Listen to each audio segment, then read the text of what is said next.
सुप्रभात भैया बहनों, ठीक ठाक हैं आप लोग? पढ़ाई हो रहा है ना घर में? अच्छी तरह से पढ़िए।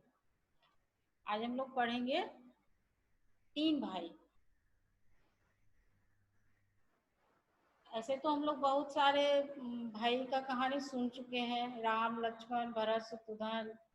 पांडवों के विषय में भी सुन चुके हैं, युधिष्ठिर भीम अर्जुन नकुल सहदेव। तो सब अपना अपना किरदार में अच्छी तरह से सब काम किए। और ये तीन भाई है, तो तीनों भाई देखिए क्या क्या करते हैं, कैसे हैं तीनों भाई, किसके पुत्र हैं। तो आज हम लोग इसी के विषय में पढ़ेंगे, जानकारी प्राप्त करेंगे। तीन भाई तीनों अपने भाई थे, तीनों अपने थे, लेकिन तीनों का विचार अलग अलग था। तीनों अलग अलग तरह से जिंदगी जी रहे थे। तीनों एक ही पिता के पुत्र थे, लेकिन तीनों का स्वभाव अलग अलग था। आज हम लोग इसी के विषय में पढ़ेंगे। तीनों अपने भाई थे। माता पिता ने बड़े स्नेह से पाला था। माता पिता के लिए तो सभी संतान एक समान होते हैं, बराबर होते हैं। प्रेम भी सबके लिए बराबर होता है। ऐसा नहीं होता है कि वो शैतानी कर रहा तो उसको थोड़ा कम प्रेम दे, और ये अच्छा है जिसको ज्यादा प्रेम दे। माता पिता के लिए सब संतान बराबर होते हैं। एक ही प्रकार से शिक्षा दी थी।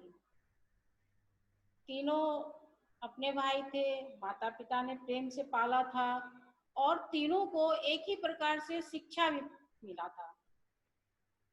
फिर भी तीनों तीन थे, तीनों को स्वभाव अलग अलग था, तीनों में अंतर था, तीनों को स्वभाव में कोई मिलन नहीं था, एकदम तीन। पहला भाई जो सबसे बड़ा था, पहला भाई दिन भर दूसरे को सताता था। दिन भर वो क्या करता था, दूसरे को सताते रहता था, तंग करते रहता था, हत्याएं करता था, डाका डालता था। उन्हीं से अपनी जीविका चलाता था। वो दिन भर यही काम करता था, दूसरा कोई काम नहीं करता था, और उसी से अपना मार काट लूट पाट इधर उधर करके अपना जीविका चलाता था।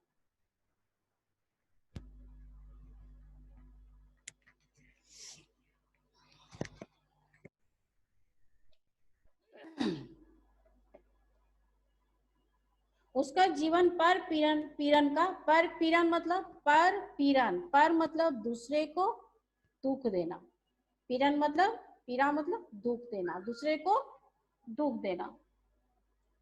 पर पीड़न का एकदम लंबा इतिहास था, मतलब दूसरे को दुख देना लंबा इतिहास था। दूसरा भाई, दूसरा भाई व्यवहार कुशल था। व्यवहार कुशल मतलब बहुत अच्छा स्वभाव था, बहुत अच्छा दूसरों के प्रति व्यवहार था। वह किसी का कुछ कुछ अपहरण कर लेना जितना बुरा समझता था, उससे अधिक बुरा समझता था अपनी बस्ती किसी को दे देना। मतलब उसका स्वभाव क्या था कि वो ना किसी को कुछ देना चाहता था और ना किसी से कुछ लेना चाहता था। मतलब किसी से कुछ लेना भी उसके लिए उतना ही बुरा था जितना बुरा किसी को कुछ देना था। व्यवसाय से लाभ, व्यवसाय मतलब व्यवसाय मतलब जो हम लोग काम धंधा करते हैं उससे जो लाभ मिलता है, व्यवसाय से लाभ उसके जीवन का मूल मंत्र था। मतलब वो काम करता था और उससे लाभ कमाना अपना जीवन का मुख्य धर्म समझता था। भीख देने को अपराध, भीख देना भी किसी को, बताए ना कि वो ना किसी को कुछ देना चाहता था ना किसी को कुछ, किसी का कुछ लेना चाहता था। भीख देना तो एकदम अपराध, और दान देने को कुरीति समझता था। भीख भी नहीं देना चाहता था, और उसके दिमाग में ये था कि भीख देना एक प्रकार का कुरीति है, गलत प्रथा है। उसका जीवन विनिमय की ऐसी तुला थी जिसमें पासंग नहीं था। तुला जानते हैं? तुला तराजू जिसपे तौलते हैं, उसमें पासंग नहीं था। मतलब क्या? दोनों पलड़ा एक समान, ना इधर ज्यादा ना इधर कम, एकदम एक समान। तीसरा भाई, तीसरा भाई का जीवन स्नेह और त्याग से भरा हुआ था। उसके जीवन में बहुत स्नेह था, दूसरे के प्रति त्याग भी था, दूसरों का हित अपना प्रिय व्यसन समझता था। मतलब दूसरों के सुविधा के लिए कुछ भी करना पड़े वो अपना मुख्य काम समझता था कि हम दूसरों को कैसे ज्यादा से ज्यादा सुविधा पहुंचाए, कैसे दूसरों को ज्यादा से ज्यादा मदद करें। वह देने से कभी आघाता नहीं था। किसी को कुछ देना मतलब जितना देना है दो। सेवा करने से कभी थकता नहीं था, दूसरे को सेवा भी करता था। पर वैभव पाकर हास विलास में डूब रहा था। मतलब इतना उसके पास था, धन संपत्ति सारा चीज था, कि वो अपना सारा समय हास विलास में बिता रहा था। चंचल मन का दमन नहीं कर पा रहा था। दमन करना मतलब दबाना। चंचल मन का दमन नहीं कर पा रहा था, अपने मन को नहीं दबा पा रहा था। तो जो मन में आ रहा था कर रहा था, और कोई बोलने वाला भी नहीं था, कोई टोकने वाला भी नहीं था। तो तीनों भाई का स्वभाव एकदम अलग था। एक दिन भर डाका डालता था, लूटपाट करता था, दूसरा दिन भर अपना व्यवसाय में मगन रहता था, ना किसी को देता था कुछ, ना किसी से लेता था। तीसरा भाई खूब दान पुण्य करता था, दूसरों की मदद करता था। तो तीनों का स्वभाव अलग अलग था। विनिमय की ऐसी तुला थी जिसमें पासन मतलब तीनों का स्वभाव एकदम अलग था। एक दिन तीनों भाई तीनों अपने अपने तरह से जिंदगी जी रहे थे, लेकिन तीनों के जीवन में संतुष्टि नहीं था। तीनों अपने जीवन से संतुष्ट नहीं थे। एक दिन तीनों भाई अपने पिता के पास पहुंच गए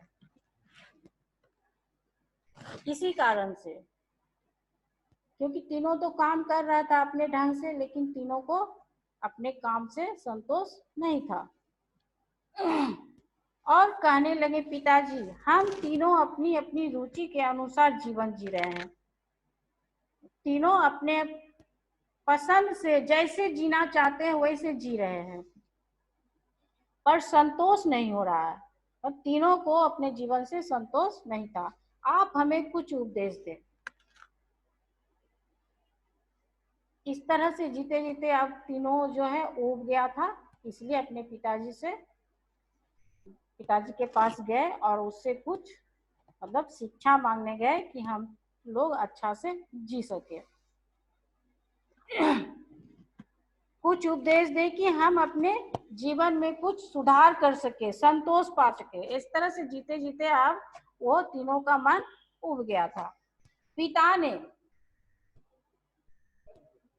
पुत्र की बात को सुन करके पिता ने भोजपत्र मतलब क्या, जिसपे भोज में हम लोग खाना, अभी तो प्लास्टिक का, कागज का और क्या क्या मतलब निकल गया है प्लेट, लेकिन एक पत्ता होता था पहले, उसी का पत्तल बना करके उसी पे भोज खाया जाता था।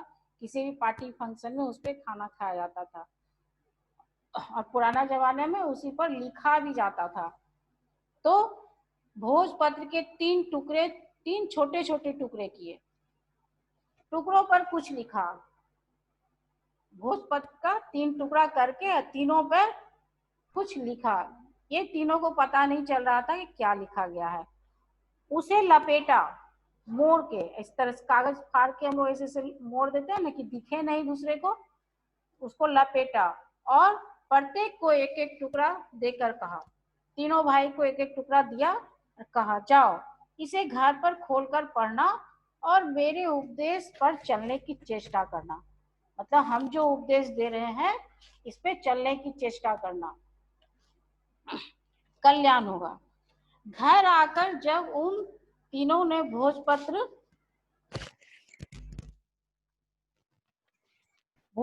खोला तो उसके आश्चर्य का ठिकाना न रहा। तीनों भाई अपने अपने टुकड़ा को खोल करके देखता है तो उसको बहुत आश्चर्य हुआ। आश्चर्य क्यों हुआ? क्योंकि तीनों टुकड़ों पर केवल एक एक अक्षर लिखा, ज्यादा कुछ नहीं लिखा हुआ था, सिर्फ एक अक्षर लिखा हुआ था। केवल एक ही अक्षर लिखा हुआ था। क्या लिखा हुआ था पता है आप लोग को? द। तीनों टुकड़ा पर सिर्फ द लिखा हुआ था। उन्हें एक बूढ़ा पंडित मिला। तीनों को द का मतलब समझ में नहीं आया कि द का क्या मतलब होता है, कुछ समझ नहीं आ रहा था तीनों को। तो एक बूढ़ा पंडित मिला, उसकी दाढ़ी नाभि तक लटक रही थी, इतना बड़ा बड़ा दाढ़ी लटका हुआ था।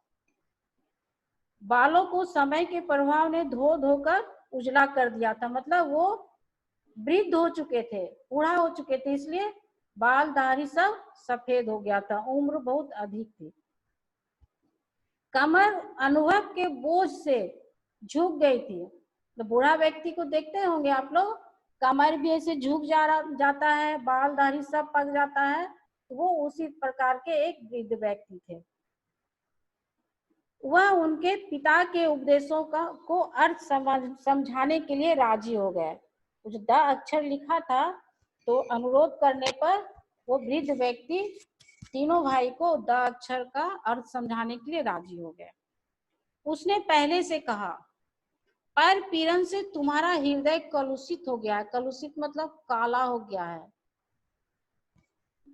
मतलब तुम्हारे हृदय में अब कुछ नहीं है, स्नेह नहीं है, एकदम काला हो गया है। अतः तुम्हारे पिता का उपदेश है कि तुम अपने जीवन में दया का समावेश करो, मतलब कठोर हो, बहुत कठोर हो, इसलिए अपने हृदय में थोड़ा सा दया का समावेश करो। समावेश मतलब कठोरता हटा करके उसमें थोड़ा सा दया रखो, दयालु बनो। दूसरे से उसने कहा, तुम्हारे लिए दान देने का उपदेश है। वो क्या करता था? सिर्फ काम करता था, उससे धन कमाता था, ना किसी को कुछ देता था, ना किसी से कुछ लेता था। इसलिए बोला कि तुम जो है दानी बनो, कृपण नहीं, कंजूस नहीं बनो, दानी बनो। तीसरे को उसने बतलाया, दया और दान तो तुम्हारे जीवन का अंग हो ही चुका है। तीसरा क्या करता था? इतना ना उसके पास धन संपत्ति वैभव था कि वो दिन भर उसी में मगन रहता था, दान भी करता था, दूसरे से स्नेह भी करता था, फिर भी उसके जीवन में संतोष नहीं था। अब चंचलता का दमन करो, मतलब दिमाग जो तुम्हारा इतना चंचल है, इसको थोड़ा सा दबाओ।